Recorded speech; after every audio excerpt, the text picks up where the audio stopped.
धौरा की खदानों का काम होगा तब विधानसभा चलेगी, वरना विधानसभा नहीं चलेगी। देखा होगा आपने कारीटोरन का एरिया, जिस दिन मैं कारीटोरन की तरफ जा रहा था 50 किलोमीटर तक सड़क नहीं है, आने जाने का कोई साधन नहीं है। अगर छोटे मोटे प्राइवेट साधन चलते भी हैं तो गरीबों का खून पीते हैं। राहुल गांधी इस बुंदेलखंड की माटी पे आए थे और आने के बाद उन्होंने कोई जुमला नहीं दिया, कोई वायदा नहीं किया, उन्होंने आपको बुंदेलखंड पैकेज दिलवाया।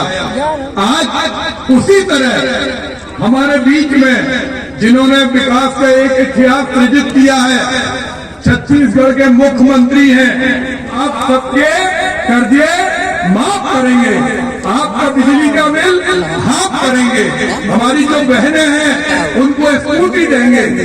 किसान को खाद नहीं, फसल हो जाए तो दाम नहीं, नौजवानों को काम नहीं, महिलाओं को सम्मान नहीं, तो फिर ऐसी सरकार को रखना चाहिए क्या?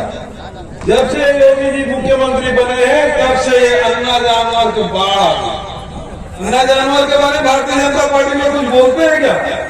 मैं बेटा हूँ, खुद खेती करता हूँ, मैं भी अपनी खेत की फसल रखवाली किया हूँ। इसलिए बताना मत कांग्रेसी कि 70 साल में तुमने क्या किया। ये बात अलग है कि 70 साल में नरेंद्र मोदी 3 साल अपना भी जोड़ लेते। 1947 से 70 साल जोड़ेंगे तो 2017 होता है। 14 में प्रधानमंत्री बन गए तो 3 साल अपना जोड़ लिए, 6 साल अटल वाजपेयी जी 6 साल जोड़ लिए, 1 साल तुम्हारा बीपी सिंह का जोड़ लिया, 2.5 साल जनता पार्टी भी जोड़ ली, मुरारजी देसाई का। और 70 साल में क्या किए कह रहे हैं ना। तो मोदी जी से ये पूछना चाहता हूँ, आपने नोटबंदी किया था, कितने करोड़ रुपया, कितने अरब खरब रुपये काला धन वापस आया, ये पहले बताया। इतने साल बीते लेकिन काला धन का पता नहीं चला। जीएसटी लागू किया, आधे रात को आपने लोकसभा संचालित किया, दूसरी आजादी है। व्यापारी बताएंगे जीएसटी से कितना फायदा होगा। 1000 बार आपने संशोधन कर लिया, लेकिन अभी तक के जीएसटी से लाभ किसी के नहीं मिला, केवल महंगाई बढ़ी है। पूरे देश में लॉकडाउन किया, लोग सड़कों पे आ गए, दूसरी लहर में इतनी मौतें हुई, आप ऑक्सीजन भी उपलब्ध नहीं करा पाए, बेड भी उपलब्ध नहीं करा पाए, रेमडेसिविर दवाई के लिए लोग भटकते रहे, लोगों की जाने गई, दफनाने के लिए लाइन लगा हुआ था,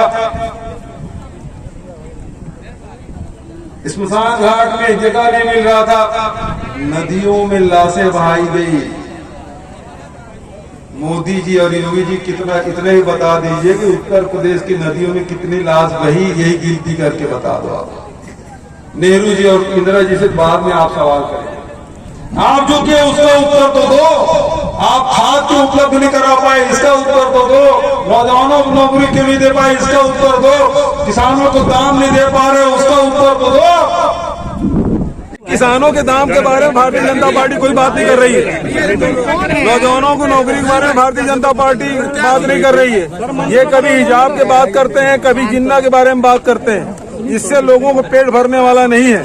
लेकिन मैं कहना चाहता हूँ कि हिजाब वाले मामले में वहाँ के जो संस्था प्रमुख है, उन बच्चों के पालकों को बुला के बात करके समस्या का निपटारा वही कर सकते थे, लेकिन उन्होंने ऐसा नहीं किया। ये प्रदेश व्यापी हो गया, राष्ट्र व्यापी हो गया, हाई कोर्ट चले गए, सुप्रीम कोर्ट चले गए। क्या ऐसे जो ये आग लगाए हैं वो उसका अंजाम क्या होगा, इसके बारे में लोग सोच नहीं पा रहे। जुडिशियल भी क्या सत्ता की गुलाम है? मैं वो कह नहीं रहा हूँ। क्या जुडिशरी के पास जाना चाहिए था?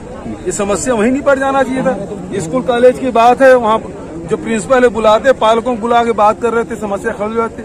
बच्चे हमारे अपने हैं, लेकिन क्या इसको राष्ट्रीय समस्या बनना चाहिए? राष्ट्रीय समस्या तो यहाँ बेरोजगारी है, राष्ट्रीय समस्या महंगाई है, राष्ट्रीय समस्या यहाँ खाद नहीं मिल रहा है, राष्ट्रीय समस्या ये है कि किसानों को दाम नहीं मिल पा रहा है। इन विषयों पे बात होनी चाहिए।